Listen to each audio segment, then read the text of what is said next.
আমরা ভারতকে দেখিয়ে দেব ইনশাআল্লাহ জিহাদের প্রেরণা নিয়ে যদি প্রয়োজন হয় বাংলাদেশের যুদ্ধ যদি করা লাগে ভারতের সাথে, আর যুদ্ধ করা লাগবে, রাসূলুল্লাহর ওয়াদা।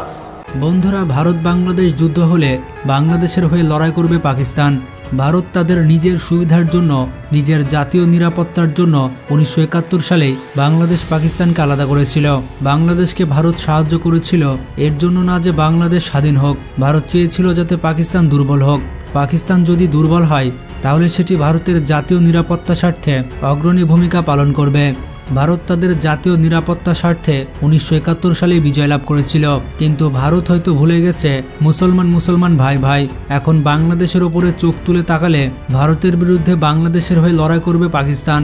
ভারতের বিপক্ষে লড়াই করার জন্য সব ধরনের অস্ত্র সহযোগিতা এবং সব ধরনের সামরিক সহায়তা দিবে পাকিস্তান। বাংলাদেশের ঘনিষ্ঠ সামরিক বন্ধু হতে যাচ্ছে পাকিস্তান। বিষয়টি বাংলাদেশের জাতীয় নিরাপত্তা স্বার্থে গেম চেঞ্জার ভূমিকা পালন করবে। গত 17 বছর শেখ হাসিনা সরকার ভারতের ফর্মুলায় দেশ পরিচালনা করেছে, ফলে পাকিস্তানের সাথে সামরিক, রাজনৈতিক এবং কূটনৈতিক সম্পর্ক বাংলাদেশের নেই বললেই চলে। অথচ অতীতে বাংলাদেশের সামরিক বাহিনীর সাথে পাকিস্তানের সামরিক বাহিনীর অনেক মিল ছিল।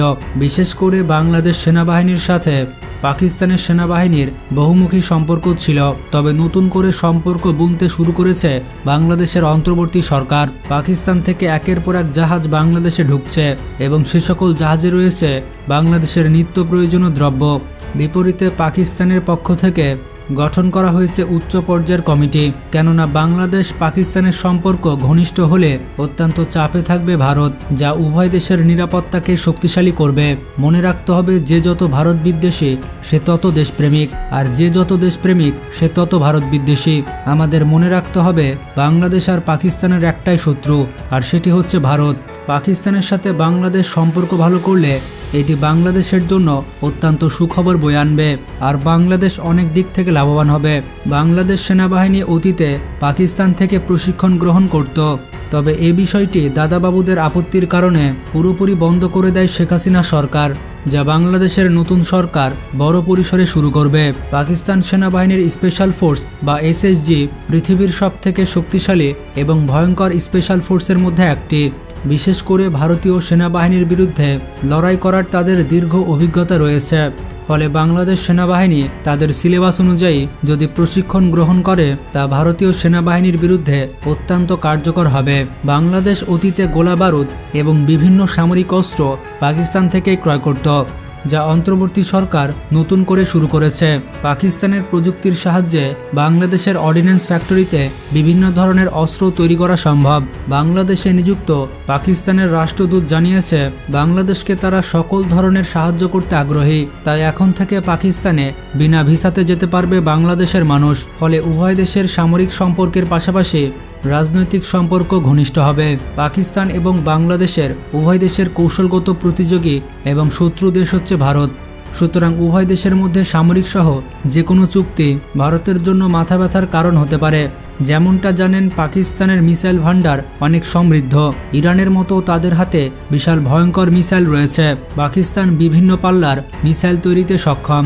পাকিস্তানের সহযোগিতায় বাংলাদেশের বহরে ভয়ঙ্কর সব মিসাইল যুক্ত হতে পারে। পাকিস্তান সবসময় চাইবে বাংলাদেশ শক্তিশালী অস্ত্র কিনুক, কারণ শক্তিশালী বাংলাদেশ কখনো ভারতের কাছে মাথা নত করবে না, যা পরোক্ষভাবে পাকিস্তানকে শক্তিশালী করবে।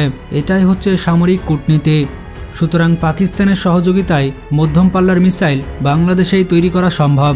বাংলাদেশের কাছে 300 থেকে 700 কিলোমিটার রেঞ্জের ব্যালিস্টিক মিসাইল এই মুহূর্তে অত্যন্ত প্রয়োজন, কারণ ভারত এবং মিয়ানমারের কৌশলগত অঞ্চল রাজধানী বাংলাদেশের মিসাইল রেঞ্জের আওতায় থাকলে ভারত এবং মিয়ানমার বাংলাদেশে সহজে আক্রমণ করবে না, আর যদি তারা হামলাও করে তাহলে বাংলাদেশ পাল্টা জবাব দিতে পারবে।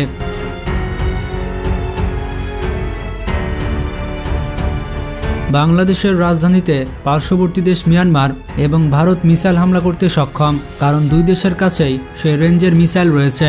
অথচ বাংলাদেশ এই দিক থেকে পিছিয়ে আছে, যা কোনোভাবেই কাম্য নয়। তবে এখানে একটি ব্যাপার হচ্ছে, কোনো দেশ সহজে মিসাইল রপ্তানি করে না, বিশেষ করে 300 কিলোমিটার বা তার উপরের রেঞ্জের মিসাইল পাওয়া কঠিন। তবে একমাত্র স্বার্থ রয়েছে এমন দেশে এই ব্যালিস্টিক মিসাইল পাওয়া যায়। সুতরাং পাকিস্তানই হতে পারে বাংলাদেশের জন্য সেই কাঙ্ক্ষিত দেশ।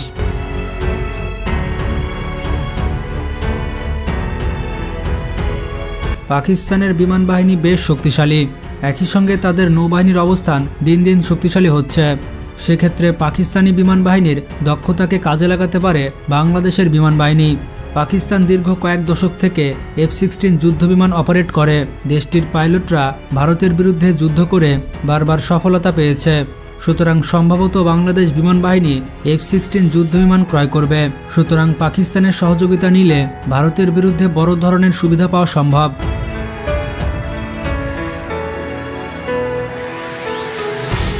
নৌবাহিনীর ক্ষেত্রে ভারতীয় সাবমেরিন শনাক্ত, এছাড়া সাবমেরিন পরিচালনায় সহযোগিতা পাবে বাংলাদেশ। ভারতের সব রকমের সাবমেরিন শনাক্ত করতে পেরেছে পাকিস্তানের নৌবাহিনী। এটি অত্যন্ত গুরুত্বপূর্ণ একটি সামরিক বিদ্যা, কারণ একবার কোনো একটা মডেলের সাবমেরিন শনাক্ত হলে তা দ্বিতীয়বার সহজে শনাক্ত করা যায়, কারণ সাবমেরিনের প্যাটার্ন সম্পর্কে ধারণা পেলে সেটি শনাক্ত করা অত্যন্ত সহজ। সুতরাং ভারতীয় সাবমেরিন পাকিস্তান কিভাবে শনাক্ত করেছে এবং কী ধরনের প্যাটার্ন রয়েছে তার তথ্য সরবরাহ করলে বাংলাদেশের জলসীমায় ভারতের সাবমেরিন অনুপ্রবেশ করতে পারবে না। বাংলাদেশ নৌবাহিনীর সাবমেরিন পরিচালনার দক্ষতা খুবই কম। বিপরীতে পাকিস্তানের নৌবাহিনী 50 বছরের বেশি সময় ধরে সাবমেরিন অপারেট করে আসছে। ভারতের বিপক্ষে পাকিস্তানি নৌবাহিনীর অভিজ্ঞতাকে কাজে লাগাতে পারবে বাংলাদেশ।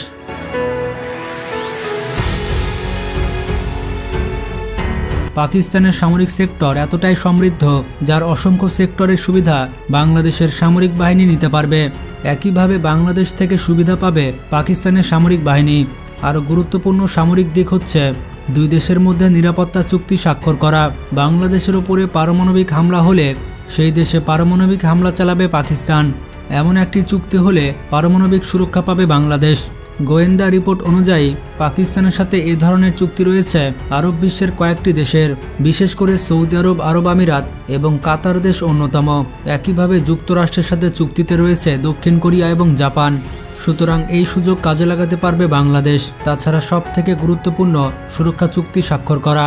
এই চুক্তির আওতাধীন পাকিস্তান আক্রান্ত হলে তাকে সমর্থন করবে বাংলাদেশ সামরিক বাহিনী। একই সঙ্গে বাংলাদেশে আক্রমণ করলে বাংলাদেশকে সহযোগিতা করবে পাকিস্তানের সামরিক বাহিনী। বাংলাদেশের অবস্থান থেকে এই চুক্তি অত্যন্ত প্রয়োজনীয়। তবে চুক্তির বিষয়ে সতর্ক থাকতে হবে, কারণ পাকিস্তান যে কোনো দেশের সাথে যুদ্ধে জড়িয়ে পড়তে পারে, যা বাংলাদেশকেও যুদ্ধে লিপ্ত করবে। এক্ষেত্রে প্রথমে আক্রান্ত হলে তখনই কেবলমাত্র উভয় দেশ একে অপরকে সাহায্য করবে। তবে এটি একমাত্র হবে ভারত আক্রমণ করলে, অন্যথায় নয়। এই ধরনের চুক্তি পৃথিবীর অসংখ্য দেশের রয়েছে। এর মধ্যে অন্যতম হচ্ছে রাশিয়া, আর্মেনিয়া, বেলারুশ এবং মধ্য এশিয়ার দেশগুলো। এছাড়া ইউরোপীয় দেশগুলো সহ বিভিন্ন দেশে এ ধরনের চুক্তি রয়েছে। পাকিস্তানের সাথে এ ধরনের চুক্তি থাকলে ভারত বাংলাদেশে আক্রমণ করার আগে হাজারবার ভাববে, কারণ একই সঙ্গে দুই ফ্রন্টে যুদ্ধ করতে হবে ভারতকে। আর এরকমভাবে আক্রমণ করা রীতিমতো দুঃস্বপ্ন। এক্ষেত্রে বাংলাদেশের গোয়েন্দা সংস্থা অনেক দুর্বল। বাংলাদেশের গোয়েন্দা সংস্থার উচিত পাকিস্তানের গোয়েন্দা সংস্থা থেকে প্রশিক্ষণ গ্রহণ করা এবং তাদের নীতি অনুসরণ করা। তো যাই হোক, পাকিস্তান বাংলাদেশের বন্ধু হলে বাংলাদেশ কত উপকার লাভ করবে তা তো আপনারা দেখতে পেলেন। তো ভিডিওটি ভালো লাগলে একটি লাইক দিতে পারেন, আর শেয়ার করে বন্ধু বান্ধব এবং আত্মীয় স্বজনদের জানিয়ে দিন। ভালো থাকবেন, আল্লাহ হাফেজ।